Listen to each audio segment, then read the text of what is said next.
Voilà, vous avez un petit message pour vous dire ça. Et c'est parti. Alors, bienvenue à la conférence aidante de Sweet Papy. Je vous remercie vraiment d'être là et Clara également, notre invitée.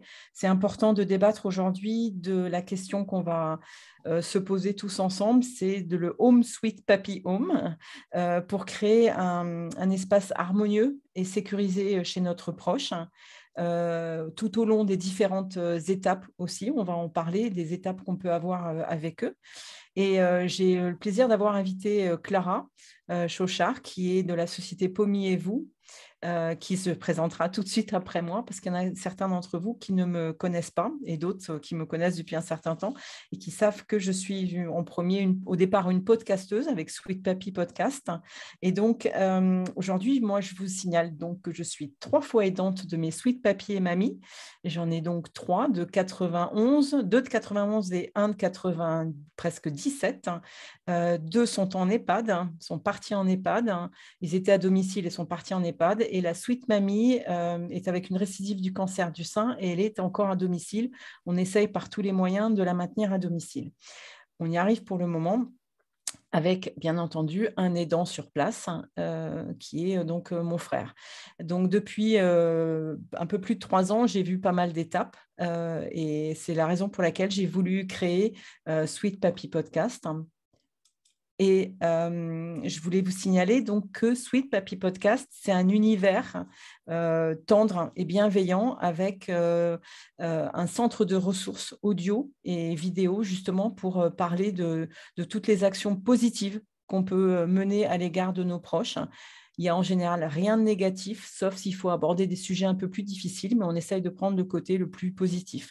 Donc, la conférence aidante, elle a pour but de réunir des aidants de nos proches et également des professionnels qui sont aptes à nous répondre sur toutes les thématiques.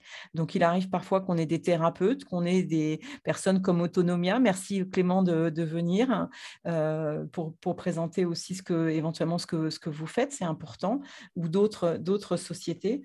Voilà, la conférence aidante, c'est vraiment positivement d'être tous ensemble, essayer de trouver des solutions ou essayer de trouver une approche positive le plus possible par rapport à nos proches et quand même par rapport à nous, les aidants, parce que c'est pas facile non plus, on le sait. Voilà.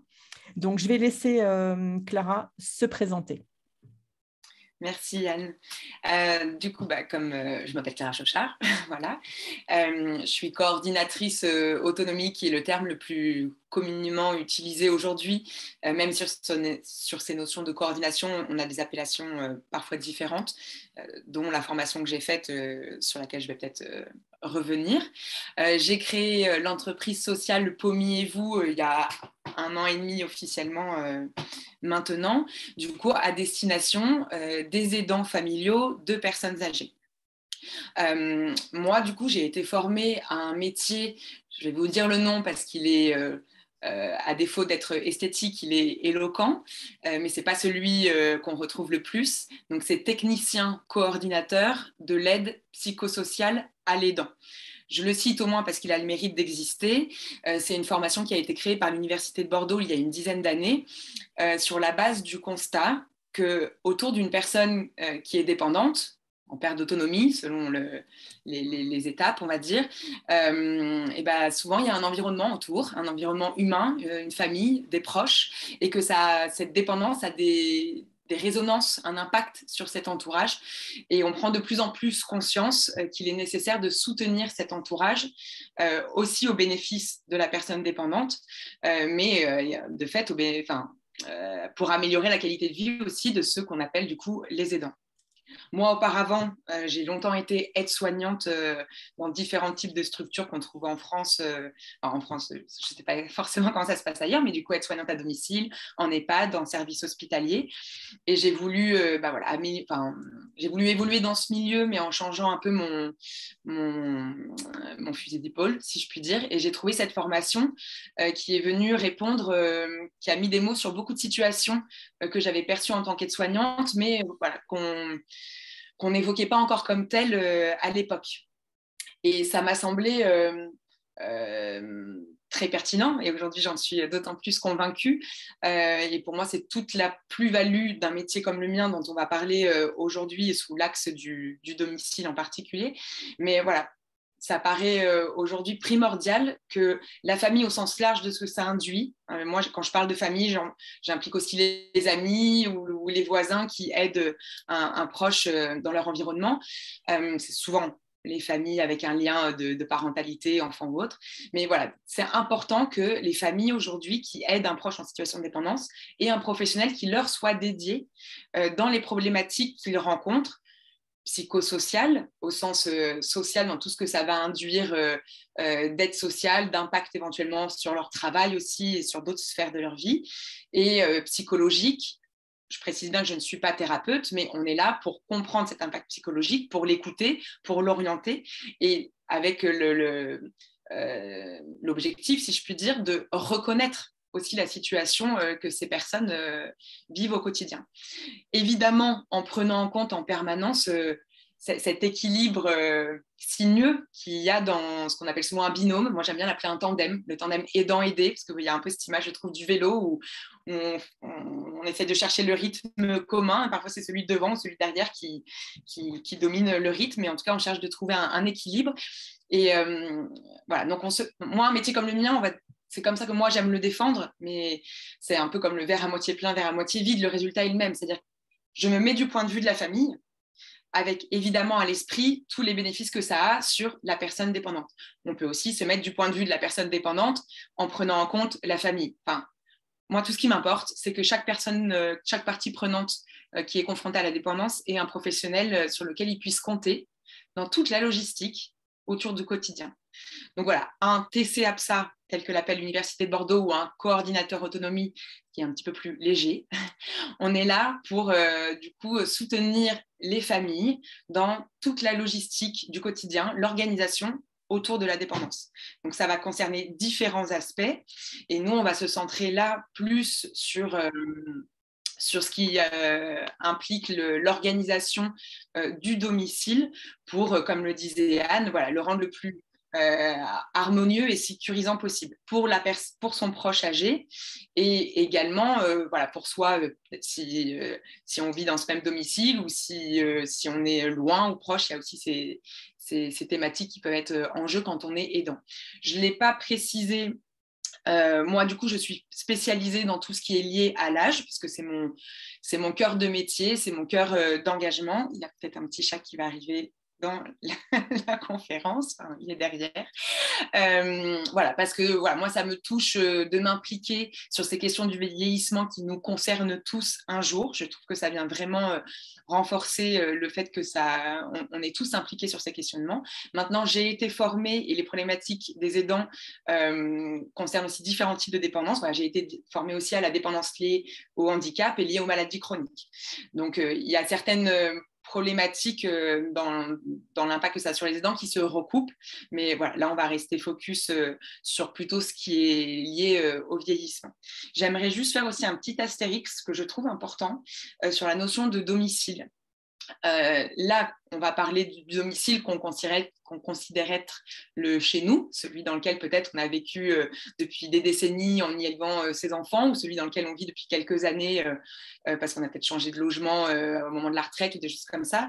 On va se centrer là-dessus. Néanmoins, je trouve important d'avoir à l'esprit, même si ce n'est pas aussi parfait que ça dans la réalité, qu'une maison de retraite est considérée comme le domicile de la personne. Les logements intermédiaires aussi, type résidence, autonomie, etc.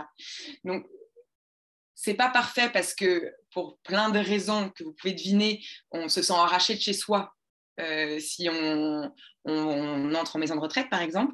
Mais c'est important de l'avoir à l'esprit, de le rappeler, parce que on est censé pouvoir se sentir chez soi dans ces structures. On a souvent la possibilité de pouvoir y emmener ses meubles, de pouvoir le décorer aussi à son goût, même s'il y a plein de contraintes spécifiques qui peuvent venir perturber ces sentiments de chez soi. Mais voilà, ayez-le quand même à l'esprit, parce que c'est des choses qu'on peut revendiquer, c'est des choses dont on peut s'emparer soi-même. Et cette notion, elle est officielle, hein, ce n'est pas moi juste qui l'a dit par idéologie, c'est-à-dire que sur certaines demandes d'aide sociale notamment, voilà, c'est considéré comme le domicile aussi, ces structures. Voilà. Mais je tenais à préciser que là, voilà, on allait quand même parler de nos maisons, quoi, si je puis dire, de celles dans lesquelles peut-être on a un sentiment d'intimité et de personnalisation plus fort. Et en l'occurrence, avec difficulté de vouloir en partir. Donc, on va orienter notre échange sur voilà, comment réfléchir et agencer peut-être son intérieur pour se permettre de prolonger le plus longtemps possible sa vie dans le logement que l'on a choisi, en tout cas. Je tiens aussi à préciser que nos métiers, c'est tout l'intérêt aussi de cette conférence, mais ils sont nouveaux. Je disais que moi, ma formation, elle a une dizaine d'années. Autonomia, qui est du coup l'entreprise pour laquelle travaille Clément Charcelet, qui est présent avec nous, est aussi assez récente. Voilà, c'est des choses les lignes sont en train de bouger là-dessus. Donc, c'est important à la fois de faire connaître ce métier, puisque c'est une solution dont peuvent s'emparer les familles. Mais là où je veux en venir, c'est qu'il y a encore plein de choses à créer ensemble. Nous, avec nos idéaux, nos convictions, nos expertises qu'on a accumulées, chacun par des professions différentes auparavant sur le terrain, on va dire que c'est pas par instinct, mais on construit l'idée qu'on se fait du métier, évidemment en questionnant le besoin des familles, mais on est là pour construire ensemble aussi. C'est pas qu'on teste, mais c'est aussi avec vous. Donc n'hésitez pas cette conférence à faire part de vos doutes, de vos freins, de vos différents questionnements, certes sur aussi moi les réponses que je peux donner concrètes sur les solutions qui existent, mais voilà, c'est un métier qui est en voie de développement, qui répond à un réel besoin. Je pense que c'est pas vous que je vais convaincre à proprement dit, mais que les familles ont besoin d'un professionnel qui leur soit dédié. De la même façon, quand on a confiance en son médecin traitant, on sait qui appeler quand on a un rhume des foins, le Covid ou un mal de dos chronique, et puis il va nous orienter vers les spécialistes. Voilà. Moi, la vision que j'ai, en tout cas pour nos métiers, c'est de créer un réflexe. Voilà. Qu'une famille, à un moment donné, qui soit confrontée à la dépendance d'un proche, sache qu'il puisse compter sur un professionnel comme moi, comme Clément, comme d'autres, qui se développent de plus en plus sur le territoire. Certes, dans le domaine privé parfois, mais aussi évidemment dans le champ public selon différents dispositifs. Voilà. Est-ce que si vous avez des questions peut-être sur ma présentation. C'est très clair et surtout n'hésitez pas, je vous ai mis à poser vos questions peut-être pour le moment dans le chat, qu'on liste un petit peu les questions, si vous pouvez mettre deux, trois petits mots pour que Clara continue sa présentation et puis peut-être qu'on donnera également un peu la parole aussi à Clément où ils ont un peu la même vision ou tout du moins le même métier. Mais n'hésitez pas à bien mettre vos questions pour qu'on puisse vous répondre, c'est le but de la conférence aidante. Peut-être que avant de rentrer, on va dire, dans l'axe que l'on a choisi pour cette conférence et que vous représentiez une partie, en tout cas, des domaines, des plus grosses enveloppes sur lesquelles les coordinateurs autonomie, on peut intervenir, je vais vous partager ce que j'appelle une flèche de vie que j'ai faite. Est-ce que vous la voyez tous, là ? Oui, d'accord, il me semble. Voilà, donc l'idée, pour vous représenter, donc vous avez en gras, en rose, voilà, ces fameuses enveloppes sur lesquelles on peut intervenir, avec en sous-catégorie voilà, des points plus précis. Le début de cette flèche commence donc par les premiers signes d'une perte d'autonomie et ou un diagnostic quand il s'agit qu'il y ait une pathologie associée. Hein. Être vieux n'est pas une maladie, mais vieillir comporte voilà, des conséquences sur sa mobilité, sur différents aspects. Mais voilà, on peut effectivement aussi avoir un diagnostic posé de pathologies liées à l'âge, entre autres. Donc voilà, ça c'est les points d'amorce qui vont, on va dire, justifier de l'intervention d'un métier comme le nôtre, puisque là, une famille va être confrontée à la perte d'autonomie de son proche âgé, va avoir plein de choses à mettre en place pour pouvoir adapter le quotidien de son proche et le sien aussi. Et voilà, il peut solliciter un professionnel de toutes ces questions, soit voilà, au centre social de son territoire, au département. Chaque territoire, c'est la chose un peu complexe, a aussi ses nominations différentes, tout comme on peut faire appel voilà, du coup, au coordinateur autonomie indépendant. Nous, ensuite, on vient, excusez-moi, au domicile. Ça m'est déjà aussi arrivé de faire des évaluations en distanciel. Donc, on fait une évaluation de l'ensemble des besoins. Moi, j'aime à dire que, évidemment, j'ai ma grille de lecture, si je puis dire, mais je prends aussi ce qu'on me dépose. Je ne suis pas là il y a des informations dont j'ai forcément besoin, mais je prends ce que la personne veut bien me déposer de son histoire pour que j'ai une vision d'ensemble aussi de la chronologie, à la fois des événements et des différentes parties prenantes de l'entourage au sein de cette situation. Ensuite, on propose, du coup, moi en tout cas, sur mes évaluations, j'ordonne ce que je perçois être un certain ordre dans les priorités, ce qui permet à mes yeux que l'aidant et son proche âgé, selon sa capacité cognitive aussi à s'impliquer sur ces questions, ait un peu plus de clarté sur les premiers pas à faire, et ensuite un plan d'action personnalisé en fonction de ses priorités. Donc, il y a des choses que l'aidant, parce que là, ça l'aura éclairé et que ces solutions, ça lui parle, il pourra s'en emparer. Ah, ok, grâce à cette évaluation, je sais que maintenant, je dois m'adresser à tel et tel professionnel et je vais le faire. Et s'il le souhaite, notre champ de compétences, évidemment, c'est d'accompagner la mise en place de ces actions dans l'immédiateté de l'évaluation et évidemment, tout au long de la vie, au gré des évolutions. Pour donner un exemple, avant le Covid, j'ai accompagné ma première aidante avec Pommy et vous. On a mis en place plein de choses qui ont permis notamment de reculer l'entrée en maison de retraite qui était imposée par l'assistante sociale de secteur. Et puis 6 mois après, il y a eu le Covid. Voilà, patatras, il a fallu tout réorganiser, trouver d'autres professionnels, etc. Donc, c'est pour vous dire cette aidante, je l'ai accompagnée vraiment sur plein de choses pendant 1 an. Et puis là, il y a 6 mois, elle m'a recontactée parce qu'il fallait qu'elle retrouve d'autres professionnels. Donc, l'idée dans ce réflexe auquel moi je peux contribuer, c'est qu'ensuite, le lien de confiance et la connaissance de l'histoire de la famille sont assurés pour pouvoir même me rappeler, 3 ans après, 5 ans après, 6 mois après, jusqu'à cette fin de vie qui nous effraie tant, mais qu'il ne faut pas nier parce que c'est aussi en prenant le temps d'y réfléchir qu'on subit le moins possible les différentes décisions à prendre et qu'on respecte le mieux les souhaits de son proche et les siens. Donc, là, Clara, tu vas jusqu'au décès, hein, on est d'accord? Parce que oui. Je vois décès, ça veut dire que tu vas vraiment au bout du cheminement. Hein. Moi, ça me tient à cœur d'accompagner les familles d'un proche âgé dans toutes les étapes de la perte d'autonomie qui vient un peu signifier que oui, on commence à devenir vieux, c'est pas toujours facile, mais je te rejoins complètement sur ces valeurs. On essaie d'y mettre le plus d'optimisme possible et donc oui, je veux pouvoir accompagner toutes les étapes. On n'arrête pas d'être aidant quand son proche rentre en maison de retraite, on n'arrête pas d'être aidant quand son proche décède. Il y a des aspects qui se module, parce que peut-être que si son proche n'est plus dans son domicile principal, eh bien, on n'a plus à assurer les repas. Mais il y a d'autres préoccupations et un autre type de relation qui peut s'instaurer. Puis une fois que son proche décède, certes, on n'a plus, si je puis dire, à s'en occuper, mais on a un deuil à faire aussi, puis il faut s'occuper de sa cérémonie, de vider la maison, de vendre ou pas le logement, enfin voilà, il y a des questions qui viennent pour moi, qui sont liées aux problématiques psychosociales qui impactent la famille. Donc pour moi, c'est important de pouvoir assurer ces différentes étapes sur les notions d'accompagner sur les solutions logement, sur les solutions du lien social, l'aide administrative évidemment, trouver du personnel pour sécuriser et assurer l'aide et le soin à domicile. Un soutien qui va passer par l'écoute, une prise de recul sur sa situation, changer de regard, essayer de comment on peut le moins possible subir, accompagner une aide à la décision aussi, parce que ce n'est pas évident.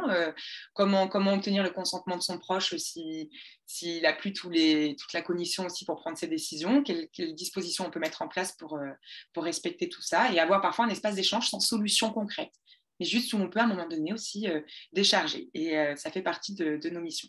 Évidemment, la notion de coordination, ensuite pour venir mettre du lien dans toutes les solutions mises en place, les différents intervenants qui viennent au domicile, assurer le suivi et soulager avec l'aidant en construisant ensemble qui fait quoi. Moi, j'ai pas... Avec la famille, quand tu dis avec les dons, c'est éventuellement aussi avec Oui, oui, avec la oui. famille. Avec la famille. J'aime donner l'exemple de, il y a un aidant, par exemple, bon, bah, il a un problème pour aller faire ses courses, parce que pour aller faire ses courses, il faut qu'il y ait quelqu'un qui soit auprès de son proche. Moi, j'ai deux solutions pour faire simple. C'est trouver quelqu'un qui s'occupe de son proche pour permettre à l'aidant d'aller faire les courses, parce qu'il souhaite continuer de les faire, parce que c'est son espace à lui pour sortir de chez lui, prendre un petit peu l'air et puis peut-être choisir ses repas. Puis il y en a pour qui c'est une corvée, qui ne vont pas avoir envie d'aller faire ses courses. Donc, il va falloir trouver quelqu'un pour assurer cette tâche. Et eux, ça va leur permettre peut-être d'avoir un temps tranquille à la maison avec leurs proches, sans toutes ces contingences quotidiennes. Voilà, moi, je n'ai pas de solution miracle et je ne viendrai jamais avec mes gros sabots pour dire écoutez, c'est moi qui ai raison dans la solution. Donc voilà, ça, c'était pour que vous ayez une vision un petit peu globale des différents aspects. Je ne sais pas si Clément, peut-être tu veux compléter ou ajouter toi ton expérience aussi sur ça. Merci. Tu peux sortir du partage, partage. Clara, comme ça on se voit Arrête le tous. partage, tout à fait. Voilà. Merci, c'est gentil. Merci, c'était très complet. Je rajouterais quelque chose aussi. On travaille de l'humain, on est des humains, on n'est pas des super-héros. On apprend au quotidien, on évolue au quotidien, on est là vraiment en soutien. Je trouve que aussi c'est un bel exemple avec Clara. C'est qu'on pourrait être considéré comme adversaire sur le terrain, voilà, on est dans deux sociétés différentes, on est plutôt confrères, on est plutôt dans la bienveillance sur tous les domaines, c'est-à-dire on travaille beaucoup ensemble sur des idées, sur des partages de connaissances, parce que comme je le disais, on n'est pas des super-héros, on n'a pas la science infuse, tout évolue très vite et chacun est plus ou moins spécialisé dans son domaine. Et c'est un jeune métier, c'est un beau métier, et on évolue, on apprend tous les jours, et on essaye de partager au mieux tout cela. C'est au quotidien qu'on apprend, c'est au quotidien qu'on fait évoluer aussi la vie des personnes qu'on suit, le soutien qu'on effectue. Et c'est vrai que c'est très prenant, c'est un métier passion, c'est ce qu'on peut appeler un métier passion. Et on essaye, on l'espère, au moins le retransmettre au mieux aux personnes qu'on accompagne, que ce soit la famille. On pourrait même parler des professionnels qui interviennent, parce qu'on soulage la famille, on soulage les personnes, les seniors, les personnes en dépendance, mais on soulage aussi énormément les professionnels qui sont des fois en flux tendu. On pense souvent aux infirmiers qui interviennent des fois sur des très courtes durées parce qu'ils ne peuvent pas, et apporter des solutions de simplification et de coordination, ou même des petits avantages sur la gestion des médicaments, les choses comme ça permet souvent aussi d'améliorer tout cela. Donc c'est vraiment un métier passionnant, un métier qui nous tient à cœur, et on espère apporter tout ce qu'on peut à tous les axes de la vie de chacun. Merci beaucoup, Clément. Bah, de rien. Clara, je vais te laisser continuer. On va essayer d'arriver sur notre espace harmonieux et sécurisé chez notre proche, parce que tu sais que j'y tiens. Pour moi, c'est le home, Sweet Papi Home. C'est important parce que en tant qu'aidante au tout départ, c'était tout ce que j'ai essayé de faire, c'est-à-dire de mettre en sécurité la maison, être bien certaine que tous les intervenants pouvaient arriver, que tout se passait correctement. Et quand je me suis aperçue que ça n'était pas possible, que c'était trop compliqué, trop cher, et surtout que je n'arrivais pas à trouver les intervenants, j'ai été, moi, dans l'obligation de mettre Sweet Papi à l'EHPAD. Et donc, c'est pour ça que ce sujet me tient à cœur, parce qu'il reste toujours Sweet Mamie à domicile. Donc, je te laisse continuer.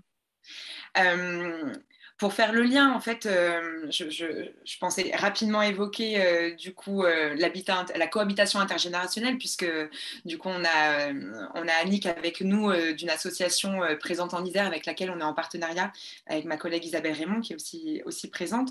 Je l'évoque juste parce que c'est pour montrer que le métier tel qu'on vient de le présenter, là on l'a mis sous l'axe, parce que c'est notre cœur de métier principal du point de vue des familles et du proche âgé.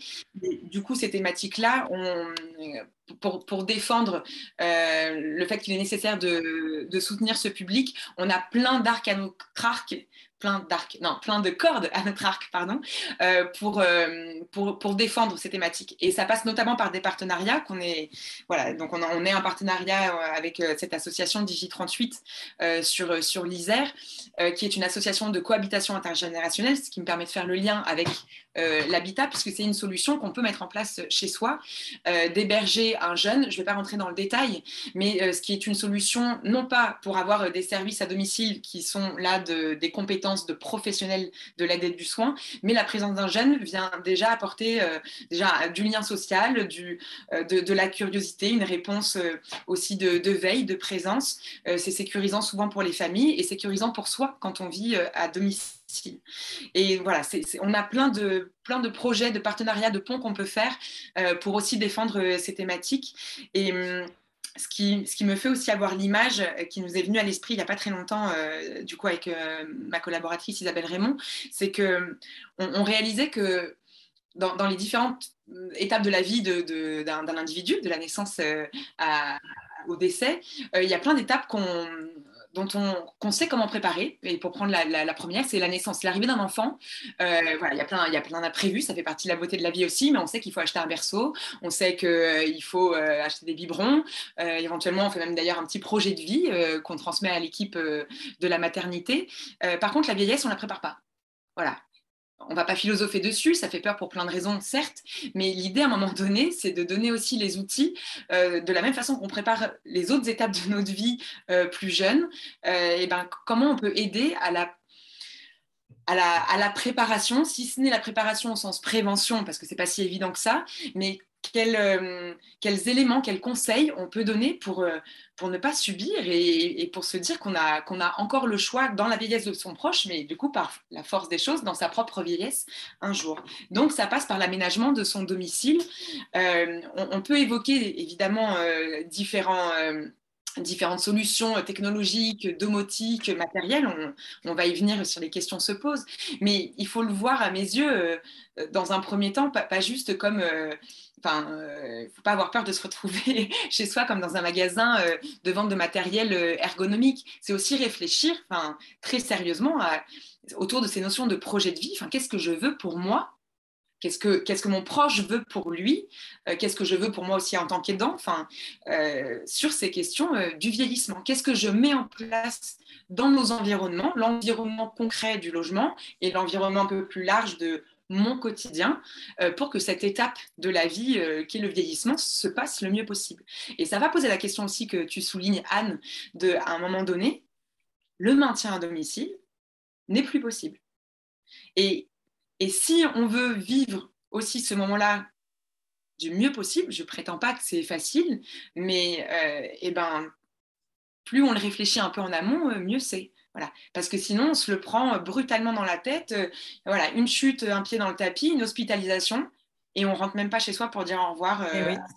Et c'est terrible. C'est ce qui s'est passé, tout à fait.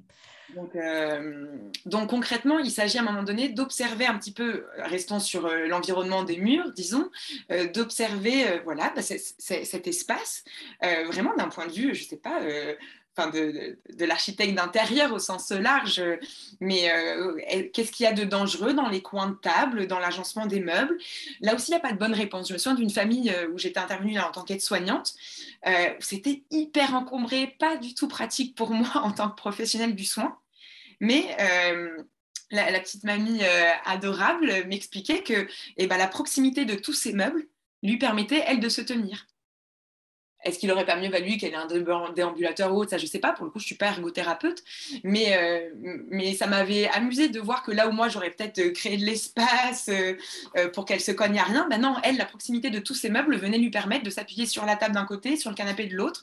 Voilà, c'était sa façon à elle d'avoir aménagé son intérieur pour pouvoir rester debout. Donc voilà, encore une fois, il n'y a pas de bonne réponse, mais juste des bonnes questions pour trouver sa réponse à soi.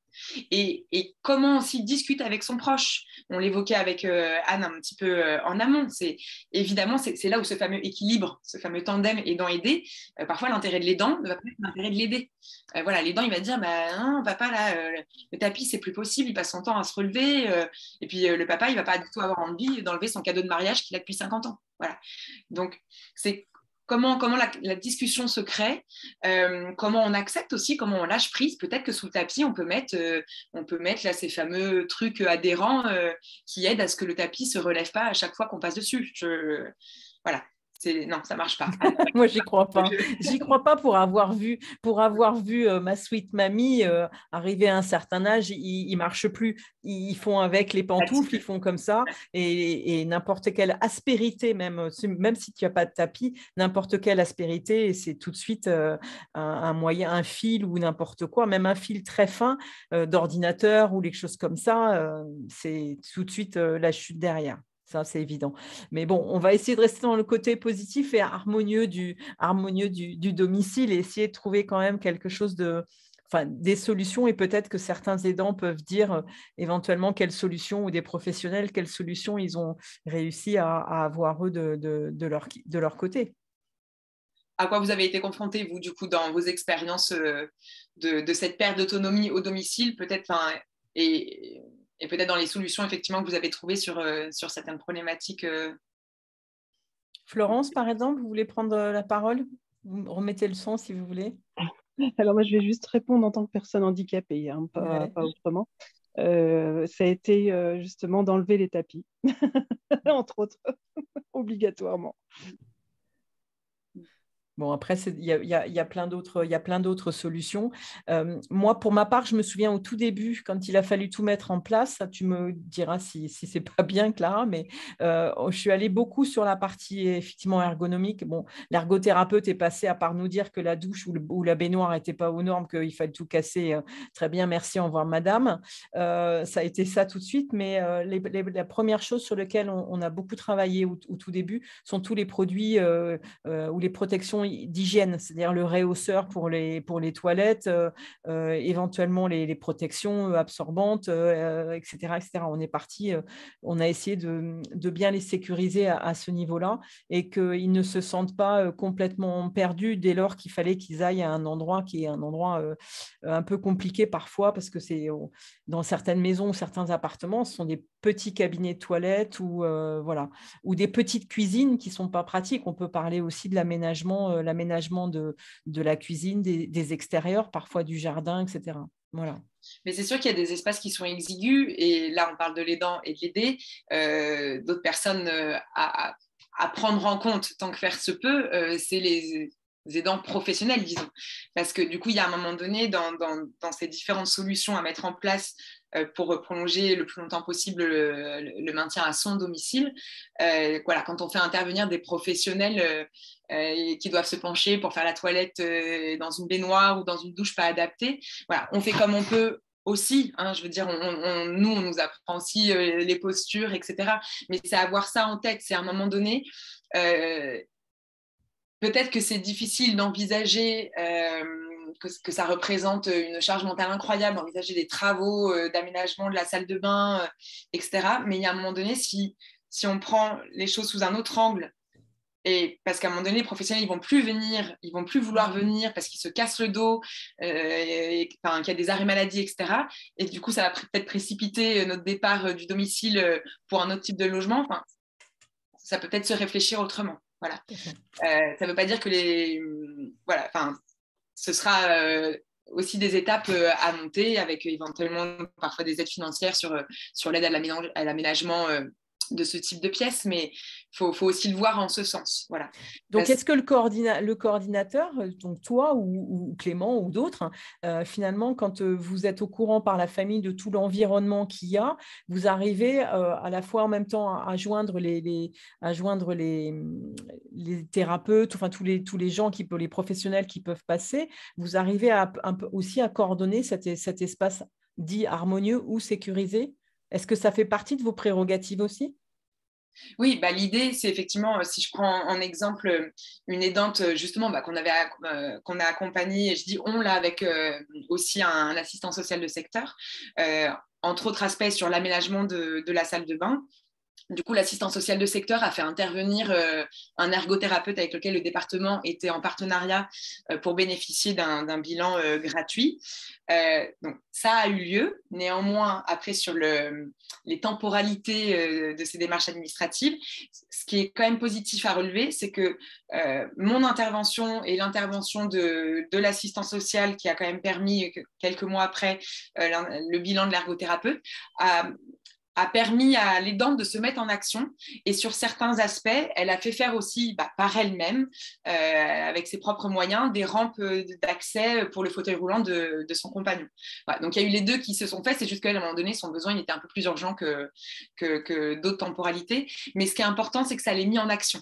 C'est que le fait qu'il y ait tous ces professionnels autour d'elle, et dont moi qui venais en soutien un petit peu de son projet de vie auprès des autres intervenants, et on a fait le lien avec l'assistant social, avec l'ergothérapeute, et voilà, avec un peu de patience, cette salle de bain a été aménagée dans sa finalité. Mais en tout cas, l'aidante, elle s'est emparée aussi d'autres petits gestes qu'elle a pu faire par elle-même, pour pas non plus attendre des mois et des mois pour permettre à son compagnon de sortir de la chambre et d'aller faire sa toilette dans la pièce qui est dédiée à ça. Donc oui, l'idée, c'est effectivement, on va mettre en relation avec des professionnels, soit des professionnels en direct qui vont venir au domicile, comme un ergothérapeute. Il y a aussi, selon les secteurs, pour le coup, je ne sais pas trop ce qu'il y aurait à Nice, mais je sais qu'à Montpellier, non, toi, tu es sur Nîmes. Bon, mais à Montpellier, il y a une structure aussi du service public qui donne des conseils sur l'aménagement à domicile. À Grenoble, on a une aparté, ils ont un appartement témoin aussi qu'on peut venir visiter pour se rendre compte des différentes solutions. Donc voilà, ça fait partie des professionnels vers lesquels on peut orienter et avec lesquels on communique sur les conseils qui ont été donnés, les solutions qui sont mises en place. Et nous, encore une fois, on assure le suivi. Donc on peut là-dessus. Et après, on compose aussi, encore une fois, avec ce que la famille nous dit. Enfin, on n'est pas là pour faire du forcing. Donc après, c'est à nous de construire ce lien de confiance, mais il faut que la famille, elle s'empare aussi de ce que nous, on peut lui apporter dans la durée pour pouvoir l'accompagner au mieux sur tous ces petits rouages qu'on met en place. Mais voilà, il va effectivement y avoir tout l'aspect matériel, l'aspect aide humaine avec le personnel. Et puis beaucoup, je trouve, on l'évoquait un peu tout à l'heure, mais dans comment instaurer le dialogue avec son proche pour que ces deux projets de vie, le projet de vie de l'aidant, encore une fois, comme tu l'as rappelé tout à l'heure, au sens large de la famille, de toutes les parties prenantes, et le projet de vie du proche âgé peuvent trouver leur équilibre. Et souvent, ce qu'on moi on m'a rapporté, je ne sais pas ce que mes confrères, consoeurs pourront aussi témoigner de ça, mais c'est que un des bénéfices de solliciter nos services, c'est d'avoir un professionnel et un regard extérieur qui vient créer du lien. Je ne l'ai pas dit tout à l'heure dans ma présentation, mais j'aime souvent définir l'aidant par le lien affectif qui l'unit à son proche en perte d'autonomie. Le lien affectif, on aime ou on n'aime pas son proche âgé. Et parfois, il y a des histoires de famille qui viennent mettre un peu d'animosité. Par contre, on est lié par de l'affect, par de l'émotionnel. Et du coup, le fait d'avoir un regard extérieur, à la fois expert dans notre domaine, mais du coup aussi neutre, ça vient faciliter certaines choses que les personnes âgées entendent d'une façon qu'ils n'entendent pas des enfants, parce qu'on est un peu en résistance, et ça, on l'est tous, hein, chacun dans nos sphères personnelles. Donc voilà, on vient faciliter ce dialogue aussi, parfois. Voilà. Alors, j'avais une question, Clara, concernant, donc ça, c'est vraiment tu as bien décrit, je te remercie, toutes les caractéristiques du care manager ou ton nom bien compliqué là, qui vous ont donné. Est-ce qu'il y a des choses à domicile que, je pense, on a parlé un peu du matériel ergonomique, mais il y a d'autres types de matériel plus sécurisants aussi, des types des montres ou des tablettes qui parlent ou il y a des bracelets, enfin bon, on a plein de choses. Est-ce que ça, vous rentrez dedans, vous en parlez également aux aidants pour leur dire, vous leur conseillez ces choses qui sont... Enfin voilà, moi je sais que j'avais beaucoup de mal avec Sweet Papy, il a refusé l'alarme la mettre autour du cou. Et résultat, effectivement, quand il est tombé avec la chute du tapis, il a réussi à ramper pour téléphoner, appeler les pompiers. Il n'avait pas du tout ce système-là. Par contre, je l'ai mis à Sweet Mamie, mais la box qui appelle sur le téléphone est à l'autre l'autre bout de l'appartement et quand elle est dans la chambre, je me dis en sonnant, elle ne répondra jamais qu'elle est par terre et qu'il faut venir la chercher. Donc, voilà, je voudrais savoir si ça aussi, vous pouvez arriver à en parler et à avoir une petite influence sur ce genre de choses. Oui, oui, enfin, ça fait partie des choses sur lesquelles on intervient. Pour rebondir sur quelque chose qu'a dit Clément, on n'est pas magicien, mais par contre, une de nos compétences, c'est d'aller chercher l'information. Donc, il y a tout ce qu'on connaît déjà, et ce qu'on connaît à force de chercher l'information, puis il y a tout ce qu'on ne connaît pas encore aussi parce que ça change beaucoup, parce que des initiatives, mine de rien, dans ce qu'on appelle la silver economy, il y en a beaucoup, mais on est là pour chercher ce qui existe sur le territoire de la personne qu'on accompagne, et se renseigner et voir voilà, si ça peut correspondre.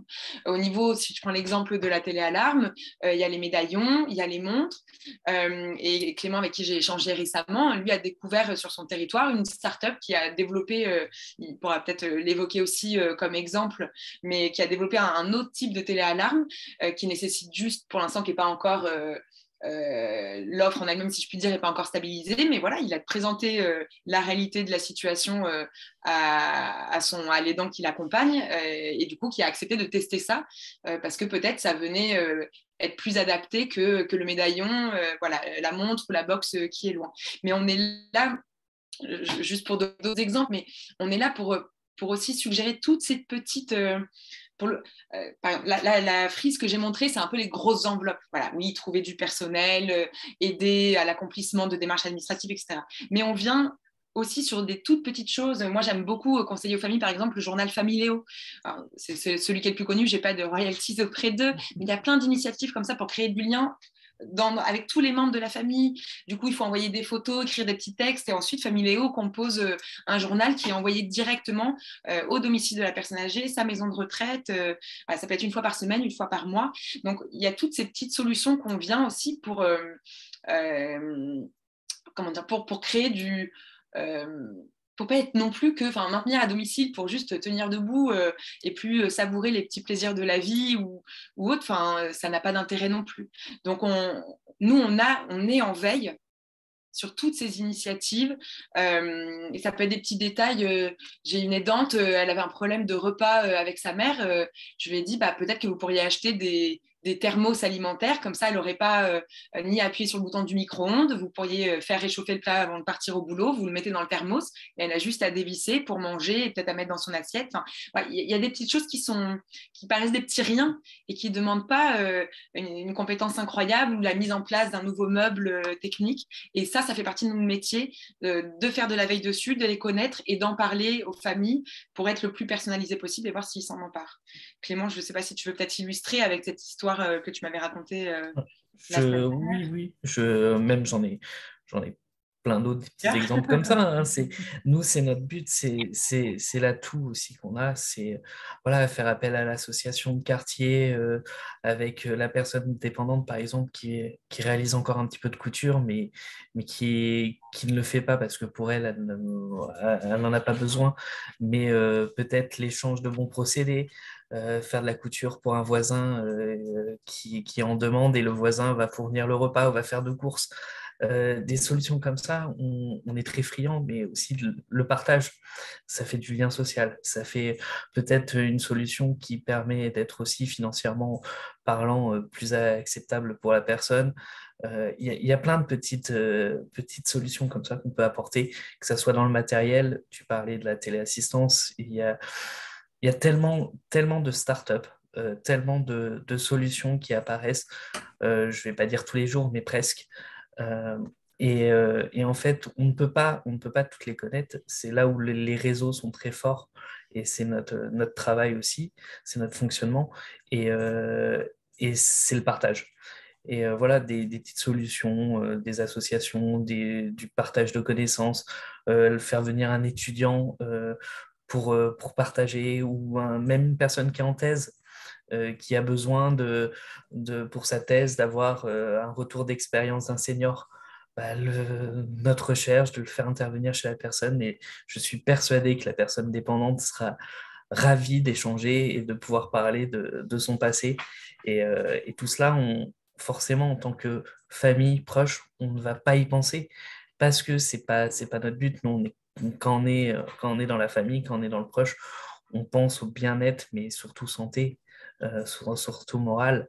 Et on va parler de solutions formelles, mais il y a tellement de solutions annexes qu'on ne penserait pas. Des Et c'est le solutions retour d'expérience. positives, hein, C'est ça, positives surtout. toujours, Hein. Avec toujours, moi, c'est du toujours. positif. Je veux pas de négatif. Exactement. Hein. Ok, Exactement. merci beaucoup Clément. De rien. Clara, je reprends juste 2 secondes parce que je voudrais quand même vous présenter, si pour ceux qui n'étaient pas là avant, Audrey Albert, parce que c'est important quand on parle du domicile de parler aussi d'Alzheimer, hein, et parce que ça reste dans ces maladies d'Alzheimer un contexte un petit peu différent pour le domicile. Donc, si tu peux te présenter, Audrey, j'aimerais bien que chacun connaisse aussi un petit peu ta position. Alors, il est 49, il ne nous reste pas tellement de temps, donc si tu peux nous prendre juste 1 minute. C'est jouable en 1 minute. Alors, je suis Audrey, je suis conseillère de vie Montessori Alzheimer. Et donc, moi, j'aide les aidants familiaux, beaucoup, et aussi les professionnels à établir une bonne communication avec leurs proches atteints de la maladie d'Alzheimer ou d'une maladie apparentée. Et donc, du coup, j'utilise la méthode Montessori à domicile ou dans les EHPAD et j'apprends sur tous les sujets. Donc, ils font le lien social, ils font tout ce qui est organisation de la maison, les soins, bref, tout plein de choses. Donc, moi, ça me parle, on est totalement dans la bienveillance. Merci beaucoup. Je voulais quand même vous présenter parce que c'était important. Est-ce que parmi vous, vous avez des questions par rapport au sujet du jour pour créer un espace harmonieux? Est-ce que vous avez des solutions que vous voudriez nous transmettre ou vous proposer d'autres choses? S'il y a quelqu'un d'autre qui veut parler. Oui. Moi, je vais ajouter mon petit grain de sel, si tu veux bien. Vas-y, Louise. Pardon. J'ai beaucoup aimé l'intervention des gens que tu as invités. Ça me parle beaucoup. C'est dans mes valeurs, naturellement. Bien que moi, mes sweet papy, mamie sont déjà partis. Il n'en reste pas moins que j'ai toujours cette, comment je dirais ça, là, j'ai toujours en tête quand même que les personnes âgées ont ce besoin d'être, je vais dire, chouchoutées. OK? Chouchoutées parce que, bon, tu sais, les gens ne pensent pas, mais un jour, notre maman, notre papa s'est occupé de nous. Bien, c'est à nous maintenant de leur offrir le meilleur, ce qu'on peut leur offrir.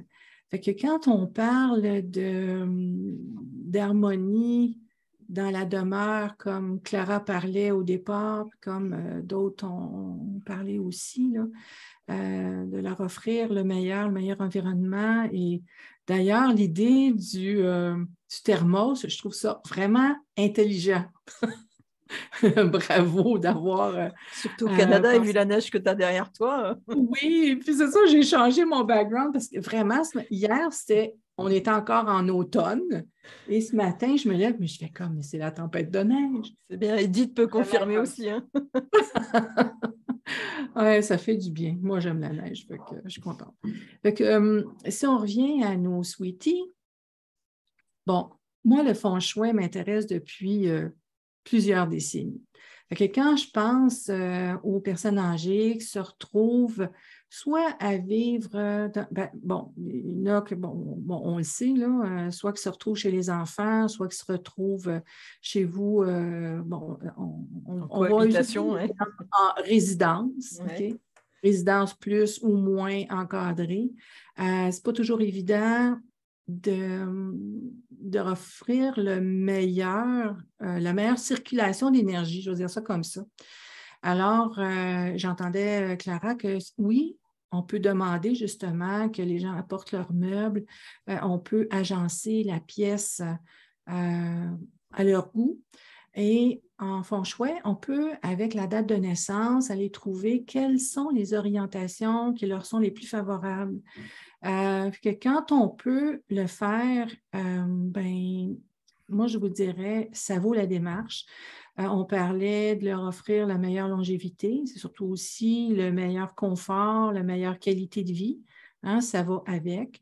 Donc, il y a des orientations qui vont être plus favorables, exemple, pour la prise de médication, la tête de lit, placer leur chaise. Souvent, ils vont passer beaucoup de temps dans leur chaise berçante ou dans un coin bon, peu importe, je ne dirais pas à lire parce que rendu là, souvent, les yeux sont plus capables de vraiment faire leur travail comme ils aimeraient. Mais par contre, il y a des livres audio qui pourraient être intéressants. Hein?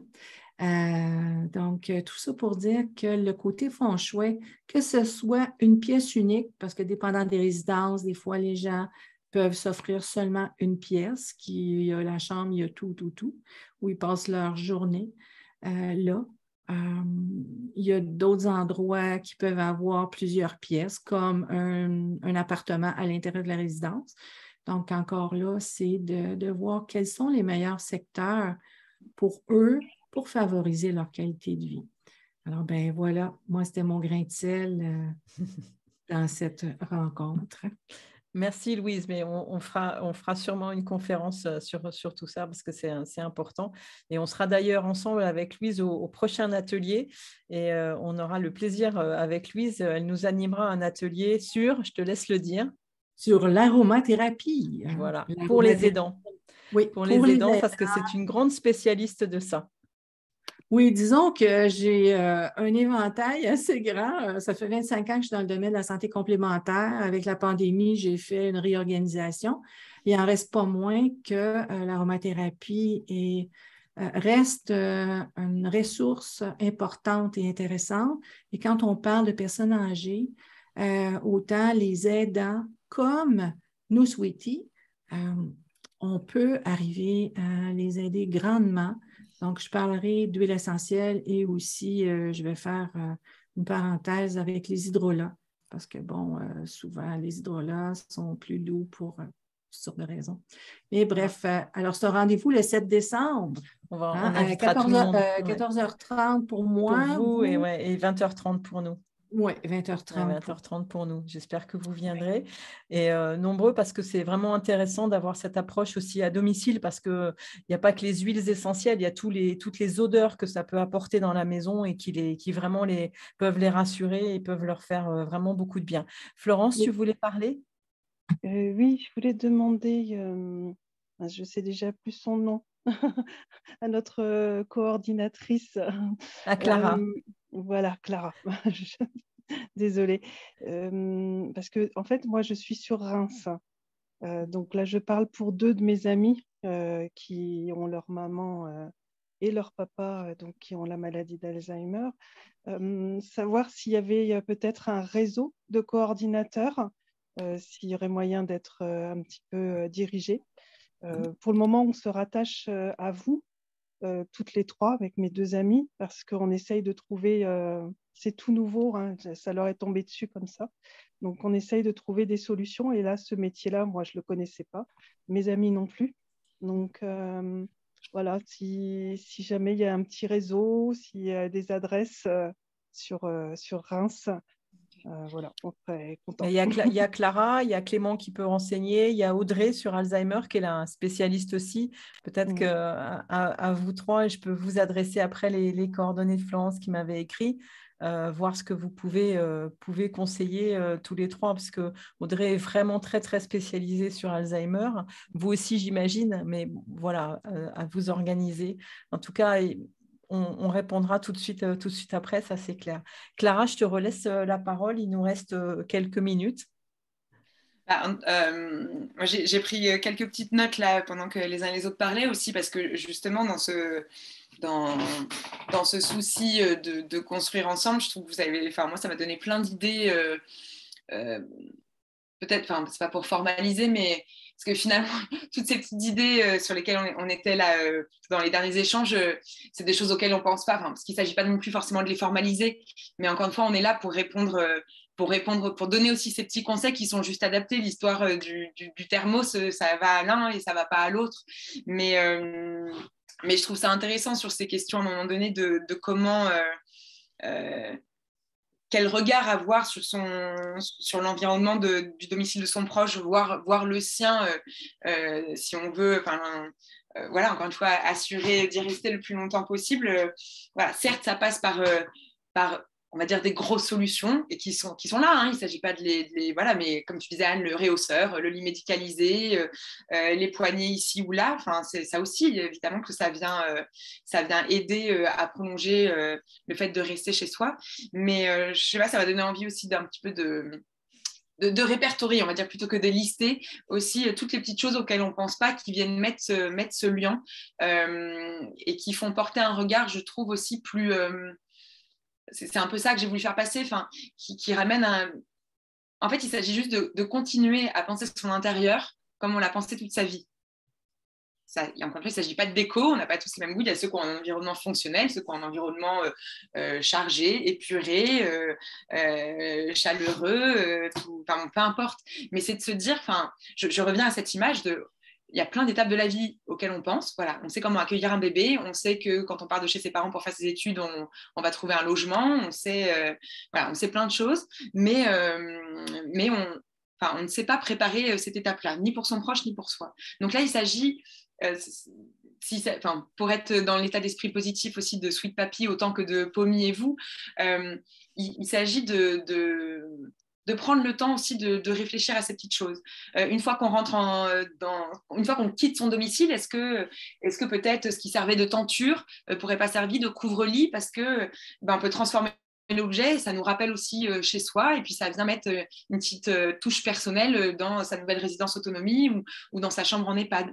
De porter ce regard finalement assez simple sur qu'est-ce que je veux dans mon intérieur pour mes vieux jours, si je puis dire, et qui allie confort, sécurité pour me permettre de rester le plus longtemps possible. Avec ces solutions aussi, peut-être de vivre en colocation avec un jeune ou de choisir un professionnel qu'on paye de gré à gré parce que ça permet d'avoir le même tous les jours plutôt que la myriade de personnes qui passent via un prestataire extérieur, mais au moins qui nous décharge aussi de toutes les démarches administratives. Si le portage de repas ne nous convient pas, est-ce que finalement il n'y a pas le restaurant en bas de chez soi qui fait aussi de la livraison de repas? Certes, ce ne sera peut-être pas les mêmes coûts, mais ce ne sera pas non plus le même goût. Il faut, après, c'est des choix aussi à faire dans ce sur quoi on investit pour venir s'assurer cette meilleure qualité de vie pour son proche et pour soi-même. Donc finalement, il y a plein, je sais pas, vous m'avez donné plein de petites idées aussi de... Moi, je voudrais te donner une petite idée parce que en tant qu'aidante, il y en a peut-être d'autres qui voudront parler. On n'a pas laissé la parole à Cyril, mais il va arriver un petit peu dans cette partie-là. Mais c'est juste, par exemple, j'ai été il n'y a pas très longtemps, j'ai voulu accrocher un tableau dans la chambre à domicile. Et on m'a dit, mais tu l'accroches trop haut parce que je le mettais à ma hauteur comme ça. Et ma sweet mamie, elle m'a dit, mais moi, je suis tout le temps assise, je suis tout le temps dans un fauteuil. Et non, c'est parce que tu me fais faire ça sans arrêt et j'ai mal au cou, je ne le regarderai pas, ça ne sert à rien. OK. Bon, du coup, je ne le fais pas. Je laisse les cadres tels qu'ils étaient avant pour ma hauteur à moi parce qu'il y avait des portraits de nous, toute la famille. Et puis, j'arrive dans la cuisine et dans la cuisine, on a tout réaménagé parce qu'elle, en arrivant avec le déambulateur, toutes les assiettes étaient en hauteur avant. Et donc, on a réaménagé toute la cuisine. Et c'est ça que j'appelle créer un espace aussi harmonieux et sécurisé, parce que je sais qu'elle ne pouvait pas tenir à la fois le déambulateur, ouvrir en haut, prendre une assiette. Donc, tu vois, c'est ça aussi, Clara, que je veux passer comme message, c'est qu'effectivement, il faut vraiment, pour leur créer cet espace et sur leur projet de vie idéal, arriver à vraiment leur demander ergonomiquement aussi, ce qui leur convient. Ce n'est pas uniquement les intervenants parce qu'il faut que les intervenants, c'est plus facile ici qu'en bas à ramasser une assiette. C'est aussi, ça dépend des étapes qu'il y a et quand est-ce que les gens interviennent et puis leur univers qui ne perdent pas quand ils sont à domicile leur univers qu'ils ont eu pendant des années et des années. Ils sont déjà assis la plupart du temps en fauteuil. Ils ont déjà une vue qui rétrécit alors qu'ils connaissaient, ils arrivaient à voir leur jardin, ils arrivaient à tout voir. Ils ne voient plus ou différemment. Et donc, c'est ça aussi, c'est de se dire, OK, puisqu'ils ont du mal à voir, il faudra peut-être les mettre devant une porte où ils voient mieux les extérieurs parce que ça leur fait du bien de voir un jardin, de voir des espaces verts. Voilà. Bon, ça, je pense que ce n'est pas non plus tout dans ce que vous devez faire, Clara ou Clément, parce que ça devient presque familial quelque part, d'organiser tout ça. Oui, mais ça reste c'est des vraiment, idées. pour moi, c'est ça, l'espace On a sécurisé.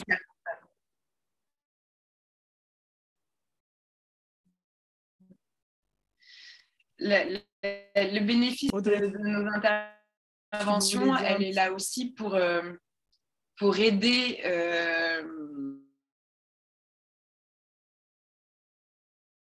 du coup la famille et la personne âgée à se poser des questions.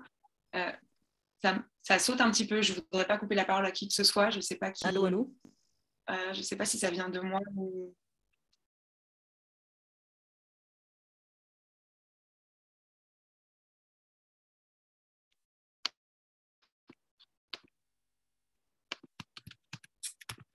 Ouais, ça sautait de mon côté, mais je ne sais pas si c'est général ou...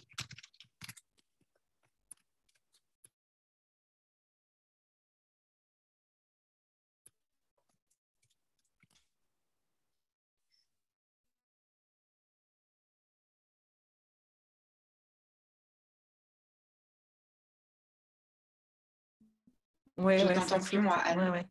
Non, c'est... La ligne est vraiment difficile. Clara, on t'entend. Je pense que c'est du côté. Mais côté. on t'entend, Clara, continue, on t'entend. Et Edith, moi, je t'entends, pardon. Ça bouge aussi. Ça revient. Ouais. Oui. Ouais. J'entends juste plusieurs voix, je vais couper la parole à personne, je ne sais pas si... Bon, une petite zone de turbulence. Oui, on a tous eu une zone de turbulence à expliquer. Bizarre.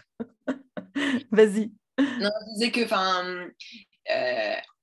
on ne peut pas, par rapport à ce que tu évoquais, on ne peut pas non plus intervenir sur tout. On n'est pas, on a des limites qu'on est aussi un peu en train de définir dans le développement de ce métier. Mais en tout cas, le bénéfice de faire intervenir un professionnel comme nous, encore une fois, dans cette idée aussi qu'on n'est pas impliqué affectivement et qu'on a un regard expert mais neutre, c'est qu'on permet aussi du coup aux familles et aux proches âgés à la personne âgée de se poser des questions qu'on a du mal à se poser quand on a le nez sur le guidon, qu'on est aussi un peu accroché à ces trucs. Et là, on a donné plein de petits exemples, mais un autre qui me vient en tête, c'est une famille que j'ai accompagnée, qui appelait j'avais tous les jours un membre de la famille qui appelait la mère, la grand-mère. Et en fait, on a réalisé justement dans les éléments qui me renvoyaient dans moi le lien que j'ai eu avec cette personne, cette dame âgée, qu'en fait, l'heure à laquelle ils appelaient, ça lui convenait pas du tout. Parce qu'elle était, alors qu'en fait, il y avait un petit creux aussi qui venait grignoter un sentiment de solitude en fin de journée, après le passage des multiples professionnels le matin, après le déjeuner, après la sieste, et avant le retour de certains professionnels dans la soirée, il y avait un petit creux de fin de journée où là, ça venait appuyer son sentiment d'isolement, de solitude. Certes, c'était peut-être pas le créneau spontanément qui arrangeait la famille, mais une fois qu'on l'identifie, ils se sont réorganisés entre eux pour appeler plutôt à 16h qu'à 18-19h. Ouais, c'est ça. On vient aussi permettre ce genre de prise de conscience.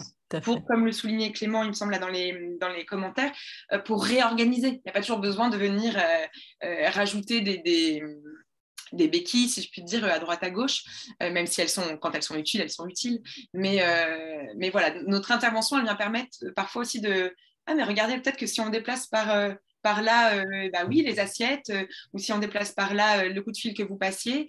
Moi, du coup, dans l'échange que j'ai eu avec votre proche, il m'a fait part qu'on vient, encore une fois, faciliter le dialogue, sans dire que c'est parfait. Moi, j'ai envoyé une famille en médiation familiale, parce que, voilà, on peut pas, ça fait partie des réorientations qu'on peut faire, voilà. Mais si, on est là, je pense, pour permettre ce levier, ce changement de regard et cette prise de conscience. Bon, pour moi, en fait, t'es Mary Poppins, quoi. Tu fais tout. Tant qu'on n'attend pas de nous du miracle non plus, mais peut-être pour relier encore avec l'état d'esprit auquel tu tiens et que je partage sincèrement, c'est comment créer du positif sur la base de la contrainte, on va dire. Je veux dire, il y a, évidemment, moi je ne fais pas semblant, je ne dis pas que vieillir c'est merveilleux, que c'est facile, etc. Mais il y a un moment donné, juste c'est là, avec son lot un peu d'imprévus où s'ajoute une maladie, s'ajoute ceci, cela. Voilà. Mais mais c'est une contrainte et comment on peut composer du mieux possible et le plus positivement possible avec cette contrainte, comment on peut retrouver une certaine notion de choix, même si on aurait préféré que ce soit autrement. Voilà, après, je ne suis pas non plus ni psychologue ni coach, ça aussi, on pourrait orienter quand il y a besoin. Mais en tout cas, moi, c'est dans cet état d'esprit-là que j'ai envie de travailler, on va dire très égoïstement, parce que je travaille pour ma propre vieillesse, voilà. Mais avec les vieux d'aujourd'hui, ceux de demain que sont pour certains nos parents, et puis nous, nos enfants, voilà, l'idée, c'est que moi, c'est peut-être un peu naïf dit comme ça, mais je trouve qu'on nous prend la tête tout au long de notre vie sur ce qu'on veut faire plus tard, quelle vie d'adulte on veut mener, le métier, les enfants, être propriétaire, pas propriétaire, où est-ce que tu pars en vacances, etc. Et puis à partir de la retraite, déjà, on sait que ça va commencer à être catastrophique. Et après, on ne veut pas y penser, on met sous le tapis, là, ce fameux tapis sur lequel on se casse la gueule. Et donc, je trouve juste qu'à un moment donné, voilà, on va tous y passer. Donc, on ne peut pas avoir la vie la plus digne possible jusqu'à 70 ans, puis à un moment donné, oh là là, mais là, on ne veut plus y penser. Après, on se prend tout. Tout à fait. Donc, positivons maintenant et travaillons tous ensemble pour avancer et pour faire de notre mieux pour notre bien vieillir qui va arriver très vite. Et je voudrais juste te remercier 1000 fois, Clara. C'était très intéressant et je suis très heureuse d'avoir juste entendu, par exemple, Florence dire qu'elle ne connaissait pas ton métier. Ça veut dire que le message est passé et j'espère qu'il passera encore mieux pour ceux qui regarderont le replay. Je voudrais faire un petit coucou à Cyril parce qu'on ne l'a pas entendu. Et Cyril, il n'est pas aidant, mais pas loin. Et donc, j'aimerais avoir un tout petit peu son avis. Ouais, écoutez, déjà, merci. Je ne connaissais pas, donc moi, je découvre ce métier. Merci d'exister parce que c'est pas simple. Je ne le suis pas encore. Un accident de vie fait que forcément, on le devient à un moment ou à un autre. Donc, ça nous ramène à la réalité et les conseils qui ont été donnés ont été fort judicieux et pris en note, je le dis. Et moi qui suis dans l'immobilier, c'est vrai que ça me fait réfléchir à beaucoup de choses sur l'anticipation, l'accompagnement des personnes quand elles sont sur un changement de lieu de vie, ce genre de choses. Parce que je pense que c'est important j'ai bien entendu et je l'entends totalement et c'est ce qu'on croise souvent, en tout cas ce que les professionnels immobiliers croisent, des gens attachés à leur lieu de vie. Et quand on en change, c'est compliqué. Mais par contre, quand on le fait volontairement et peut-être un peu plus tôt, de réfléchir à ce que ça pourrait être dans 10, 15 ans, je pense qu'aujourd'hui, il y a des vrais switches à faire, en tout cas des vraies interrogations à poser aux personnes pour qu'elles prennent conscience que ça peut arriver soit plus vite, malheureusement, qu'on ne le croit, soit qu'à un moment ou un autre, ça arrivera. Je crois qu'on est tous un peu, comment dire, on n'a pas trop le choix. C'est exactement ça, on n'a pas trop le choix. Mais voilà, si on l'anticipe, je pense que derrière, ça peut ramener des choses où c'est bon, on l'avait anticipé, donc on sait que là, on va pouvoir avoir cette évolution possible dans l'habitat actuel, ou enfin voilà, il y a pas mal de choses. Je m'en rends compte aujourd'hui avec ma mère et ma grand-mère qui vivent ensemble, et le sixième étage avec 2 étages à pied commence à être compliqué. Très bien, merci beaucoup Cyril, c'était important de le dire. Et je vais tout terminer par une petite, si elle arrive à nous répondre, par Sophonie, parce que je viens de sortir son épisode la semaine dernière, qu'elle a été aidante de ses parents qui, heureusement, vont mieux, mais qu'elle, par contre, elle a dû gérer à 7000 km parce que ses parents étaient en Guyane, donc en Guyane par rapport à la France, et pendant le confinement. Donc, si Sophonie, tu peux arriver à nous dire 2 petits mots. Bonsoir à tous. Je ne peux pas mettre ma caméra, je suis désolée, mais en tout cas, je peux parler. Ben oui, Anne, tu as eu le plaisir j'ai eu le plaisir plutôt d'être invitée par toi et voilà. Et c'était vraiment, j'ai pris en cours de route la conférence du jour, donc j'ai raté un bon bout, mais en tout cas, j'ai entendu des choses très intéressantes et puis je découvre aussi un métier. donc ça, c'est cool. Merci à tous, tout simplement. Voilà. Je pense que j'ai fait le tour d'un petit peu tout le monde. Les autres, que ce soit Fabienne, Marie-Ange ou Isabelle, je ne vous ai pas vu, mais en tout cas, j'espère que la conférence vous a plu, vous a appris des choses, ou en tout cas, ça vous donnera envie de revenir à cette conférence. Un petit mot de fin, Anne. Comment ? J'ai un mini mot de fin, si tu me permets. Tu m'entends? Non, Oui, ça Non, je disais, j'ai un mini mot de fin, si tu me oui, permets. oui, bien sûr. J'ai juste rajouté mon podcast si vous voulez entendre Sophonie, l'épisode de la semaine dernière, parce que Clara sera dans l'épisode dans 2 jours. Donc, vendredi sort l'épisode avec Clara qui réexplique effectivement très bien dans une interview son métier. Audrey viendra un petit peu plus tard. Louise Maena aussi. Moi, j'ai quand même... Et Edith, pareil, puisqu'elles ont été aussi invitées. Donc, en tout cas, mille merci. Et je vous laisse la fin de tout ça, Madame Clara. Oui, non, c'est une petite phrase qui me revient là. J'ai appris un dicton il n'y a pas longtemps. J'ai eu un petit choc climatique en revenant de Nice ce week-end et en retrouvant mes montagnes grenobloises. Ce n'était pas tellement la même température. Et une amie m'a dit il n'y a pas de mauvais temps, il n'y a que des mauvais vêtements. Et je ne connaissais pas du tout. Et en fait, je ne sais pas, ça me vient un peu à l'esprit là, suite à tout ce qu'on a dit. Encore une fois, ce n'est pas aussi simple que ça, certes, mais pour finir sur une touche positive, c'est un peu cette idée à un moment donné. En gros, il n'y a pas de mauvaise façon de vieillir. Il n'y aurait que des solutions, mais pas par magie. Mais voilà, toutes ces petites. Trouver le bon vêtement, quitte peut-être à changer de vêtement parce qu'on a grossi, parce qu'on a rapetissé. Enfin, c'est. Pour éviter de se dire, de râler sur le fait qu'on ne rentre plus dans les mêmes vêtements ou que son petit pull ne couvre pas assez de la pluie parce que là, il pleut, il y a un moment donné, mettez un kawaii. Voilà, il y a peut-être des choses à changer dans son environnement parce que voilà, les étapes de la vie font qu'on change et j'aime bien juste l'état d'esprit qu'il y a derrière. Ce n'est pas de la faute de la météo, c'est à nous de choisir le bon vêtement, le bon objet, la bonne solution pour nous accompagner dans ces nouvelles adaptations. Voilà. Merci 1000 fois, Clara, d'avoir été présente. Edith, merci également. Tout le monde, merci. J'espère que vous viendrez à la suivante. Ça ne sera pas avant un mois, le 15 décembre, puisque je pars la fin novembre sur Paris à un salon des seniors. Donc, je ne serai pas présente pour le 30. Je ferai sûrement un live en direct de là-bas. En tout cas, 1000 merci. Et puis, je vous souhaite une belle soirée. Et n'hésitez pas à vous inscrire sur le groupe Facebook si vous ne l'êtes pas. Et puis, à contacter Clara si vous avez besoin d'aide. Audrey, vraiment très, très spécialisée sur Alzheimer et qui est pleine de bonne volonté également, comme beaucoup des professionnels qui m'entourent. C'est toutes des super personnes. Alors, merci beaucoup, en tout cas. Bonne soirée à vous tous. À bientôt. Merci à toi, Anne, pour... merci beaucoup. À bientôt. Bonne soirée tout le monde. Oui, merci beaucoup. Au 7 décembre pour le webinaire en aromathérapie. On fera passer le message. Merci beaucoup, Louise. Ciao, ciao. Ciao.